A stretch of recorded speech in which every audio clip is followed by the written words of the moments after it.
Hello everyone and welcome back to my Bold and Beautiful 29 YouTube channel. I hope you guys are having a wonderful day. Before we start, please hit the subscribe button and give this video a thumbs up. Hope is ready to give her mama Brook and claim. She's absolutely tired of the fact that Brook keeps choosing Ridge over everyone differently. Ridge was absolutely nasty to Hope and called her the kind of names that no woman should hear, yet Brook is still falling each over him like he's the only man left on the earth. That's why for Hope, enough is enough. The Bold and the Beautiful spoilers say that she's going to take matters into her own hands and tell her mama that she needs to make a choice. Either Brook chooses her family or Ridge. And if she decides to choose Ridge, that means Hope is going to ban her from seeing her granddaughter Beth ever again. Hopeless times call for hopeless measures. As our compendiums can imagine, the internet clearly had a lot to say about the matter. Some have indeed reflected with, in order to break the cycle because Hope ended up going for the same kind of man. While Liam was following Steffy each over city like a slapdash canine shivering after her, Brook was encouraging Hope to go soliciting after Liam like she's shamelessly soliciting after Ridge right now. I don't know that I would go to the minimum of removing my mama from my life. I surely would move off my mama's property and get my own place. I may tell her that her fortune isn't welcome in my new home. Still, he'd reach out to Hope himself, and work on forming a new relationship with Hope, if Ridge was any kind of decent mortal being. Brook shouldn't be involved at all. And also there was this comment as well. What boggles my mind is how Rick, her eldest son and firstborn, hates Ridge, and has categorically said so multitudinous times, and now we don't see him at all. The only people lodging for a bridge reunion are her sisters and Eric. No bone. Differently. That should say commodity. What do Brook and Taylor really see in a man like Ridge Forrester? Why are they so blindfolded by the man?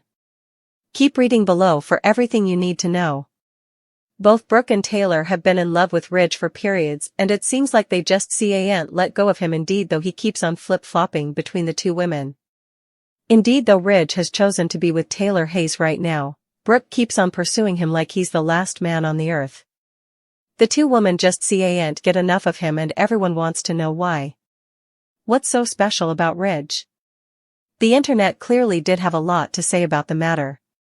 Like, actually, what do they see in him that causes both of them to fight over this man?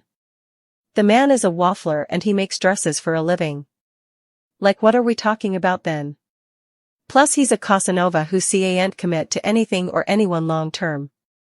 I feel like it's further to hurt the other person than about Ridge. I don't suppose they see it that way, but I suppose they feel superior to the other when they're the bone. With Ridge. I suppose Ridge has caught on to that, and this helps him keep these two women in a string. And also there was this comment as well. He really is one of the most pathetic cleaner characters ever. He has not evolved at all. Like how boring that he's the same clunker from 1987 but just looks different. They do this to keep the observers angry. Stop playing into it. People ask this question daily and there's no answer.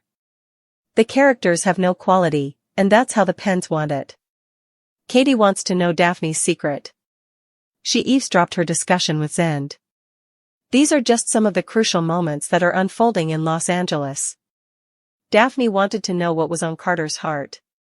Though they'd formerly participated in many kisses, she wasn't sure if he was ready to move on.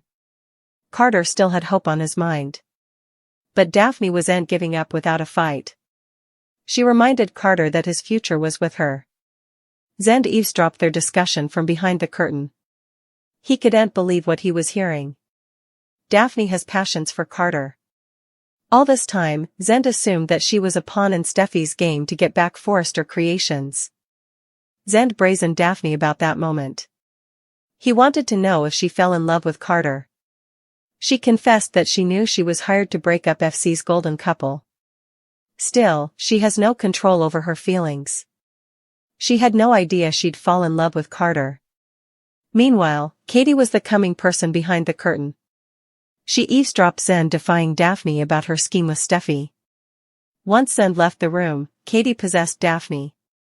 She wanted to know further about Daphne's secret. Daphne had no idea what Katie was talking about.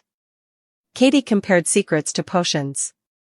She claimed that Daphne knows exactly what to use to get Carter under her spell. Will Katie find out about Steffy and Daphne's secret? Will Daphne confess? This information could destroy her love connection with Carter. Yet, we're still agitated to find out. These aren't the only delicate exchanges and secrets that are coming out. Ridge brazened Eric about the looker involving Brook. Meanwhile, Taylor commended in Steffy about her dubieties about Ridge. Eric standing forcefully on Team Ridge cheering Taylor, and the Logans celebrating Brook's success. Over at the Logan estate, Eric had breakfast with Brook and Katie and loved hearing their praises and giving them the same. Before heading to the office, Eric made it a point to tell Brook he was sure she'd get Ridge back soon. Sure, he likes Taylor, but they don't have what Brook and Ridge have. Alone with her family, Katie assured Brook it was only a matter of time before she gets what she wants. Just look how Ridge goggled at her during the fashion show. There's no denying Ridge is on the verge of jilting Taylor and running towards his fortune. Brook was cautiously auspicious. Ridge and Taylor were at the Forrester manse talking about the show's success. Steffy joined them to read off reviews, all of which were glowing. Unfortunately, Brook's success cast a dark pall over Ridge and Taylor. He promised it wouldn't change effects between them. Steffy stayed before after Ridge left to have a heart-to-heart with her mama. Taylor claimed she was fine, but Steffy knew different. Her mama was upset, as was she. Steffy believed her pater. However, if Ridge says there's nothing to worry about, they need to put their faith in him.